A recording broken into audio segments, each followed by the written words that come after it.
Mga kakabs, kung ganahan mo aning mga karabo, ay karabo mga kabs. So, nindot ka dyan ibutang sa, ano bitong sinabawan nga baboy, or isda, itry ninyo, lami ka dyan. Basta kinahanglanan siguro mga medium size, dili dagko, no, gagmay ra. Mga duhara kay sobra ka grabe ijang aroma. Medyo pait na siya kung daghan nun, pero sagol na mo ikausa sa baboy. Nindot humot, ug lami po dag sabaw. So, kining karabo mga kabs, benefits ani, good for the digestion, antioxidant, o daghan pa. So, kung kamo, wa mo mga karabo, dali ra ka dyan buhion. Usa ka lusok ani, putlon, tapos ibutang sa kahoy or sa inyong nataran, buhi na diretso.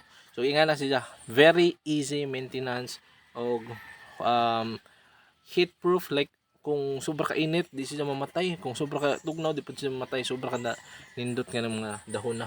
Okay, so nindot po ni pang ubo, then po ni kung mga sakit sa likod, pwede na mo magtanom para na yung mga sakit sa likod ibutang haklang likod.